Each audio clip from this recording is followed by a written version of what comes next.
Bismillahirrahmanirrahim.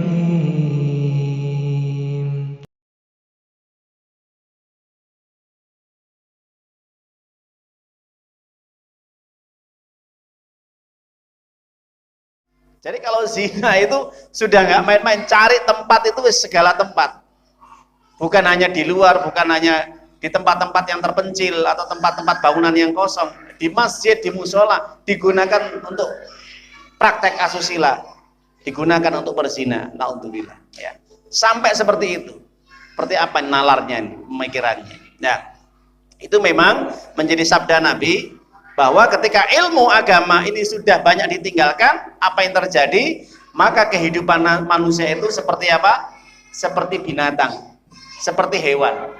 Jadi kalau orang tidak memiliki ilmu, tidak memiliki bimbingan dalam dirinya, maka yang terjadi manusia itu akan seperti apa? Hewan, karena bebas mereka. Naudzubillah. Kemudian yang ketiga, para jamaah Bapak Ibu, terjadinya kalau kita lihat, ya kita hubungkan dengan fenomena yang terjadi di sekitar masyarakat kita, kasus-kasus yang terjadi, pembunuhan, perzinaan, yang lainnya ya, itu ternyata apa yang telah disabdakan oleh Nabi dan difirmankan oleh Allah itu jelas. Kenapa? Ketika aturan Allah, hukum Allah tidak dijalankan oleh manusia, apa yang terjadi? Kerusakan. Jelas Bapak Ibu? Kerusakan yang luar biasa. Kita kalau kembali kepada ayat Allah ya, di dalam firman-Nya kita bisa buka, yaitu surat Al-Mu'minun, surat yang ke-23 ayat yang ke-71. Perhatikan ayat ini. Allah Ta'ala mengatakan, walawit tabal haqqu ahwa'ahum lafasadatis samawati wal ardu wa man fihinna bal atainahum bidzikrihim fahum an dzikrihim mu'ridun. Sekiranya, kata Allah, kalau apa yang Allah turunkan berupa Al-Quran dan juga ajaran Islam, syariat Allah, itu ternyata tidak diikuti dan tidak diamalkan oleh manusia, apa yang terjadi Bapak Ibu? Akan terjadi kerusakan di langit dan di bumi. Jadi dampak ketika al-haq, para ahli tafsir mengatakan al-haq itu adalah Al-Quran, wahyu Allah, firman Allah, dan syariat Allah, yaitu Islam, itu tidak dijalankan secara kafah, keseluruhan, komprehensif. Apa yang terjadi Bapak Ibu? Terjadi kerusakan. Dan kerusakan itu dampaknya bukan hanya di bumi, tapi di langit pun mereka terkena dampaknya. Makanya para jamaah Bapak Ibu, kalau kita lihat dalam hadis Nabi Imam Tirmizi, Rasulullah mengatakan, la zawalud dunya ahwanu 'ala Allah ala qatli mu'min bi ghairi haqqin. Seandainya dunia dan seisinya ini lenyap, hilang, itu lebih ringan menurut pandangan Allah ketimbang terbunuhnya orang mukmin tanpa alasan yang benar. Jelas Bapak Ibu? Jadi ketika ada terjadi pembunuhan, ya, anggap aja ini orang Islam dibunuh tanpa alasan yang dibenarkan, ya, entah mungkin persoalan-persoalan yang sepele saya katakan tadi, itu menurut pandangan Allah nilainya lebih berat, lebih mulia daripada hilangnya dunia dan seisinya. Kenapa? Karena harga, martabat, kehormatan orang muslim, orang mukmin itu sangat tinggi dan agung di sisi Allah. Makanya kalau kita lihat fenomena terjadi, kasus pemberitaan di mana-mana, anak membunuh orang tuanya, orang tua membunuh anaknya, atau mungkin tetangga membunuh temannya, membunuh tetangganya dan yang lain. Seakan-akan ini darah ini murah, nyawa itu murah. Padahal ancamannya bagi Allah, orang yang membunuh apa? Mereka kalau tidak bertobat, nanti pada hari kiamat disiksa, dan paling berat siksaan adalah pembunuhan. Karena menghilangkan nyawa. Membunuh satu orang seakan-akan membunuh banyak orang, kan gitu. Dan ini termasuk kerusakan Bapak Ibu. Itu kerusakan.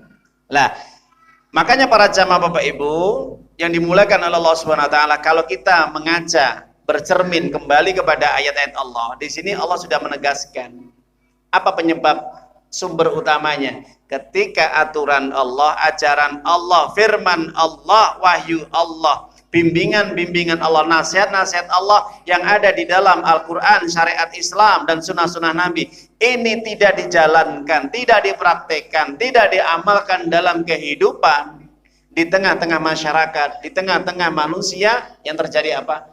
Kerusakan yang luar biasa.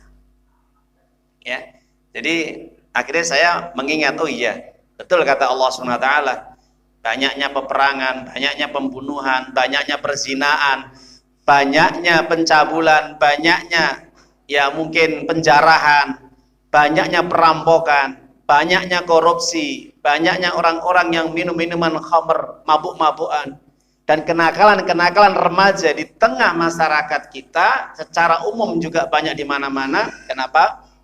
Karena kerusakan ini ditimbulkan karena manusia sudah jauh dari agama Allah Subhanahu wa taala. Kenapa? Karena Allah sendiri mengatakan, ketika kami memberikan peringatan kepada mereka, mereka tidak menanggapi dengan baik.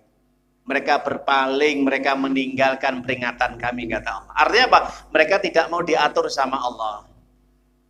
Jelas Pak Bu? Jelas nggih? Makanya kalau kita hubungkan fenomena yang terjadi di sekitar kita, di tengah masyarakat kita, sebenarnya itu jauh-jauh sebelumnya Allah sudah memberitahu kok. Jadi nggak usah khawatir, Allah sudah memberitahu. Jadi kalau manusia itu sudah nggak mau diatur sama Allah, dibimbing sama Allah, diperintahkan sholat nggak mau, disuruh puasa nggak mau, disuruh ngaji belajar agama nggak mau, disuruh untuk melaksanakan perintah-perintah yang lain nggak mau, bahkan hidup seenaknya saja, semaunya gue, katanya kalau orang-orang kota bilang itu, nggak usah Allah tuh mengatur hidup saya, agama nggak usah ngatur hidup saya, ya.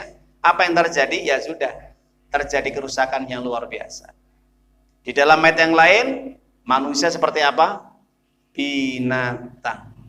Bahkan lebih sesat daripada apa? Binatang. Kalau manusia tidak mau diatur sama Allah. Yakin ya?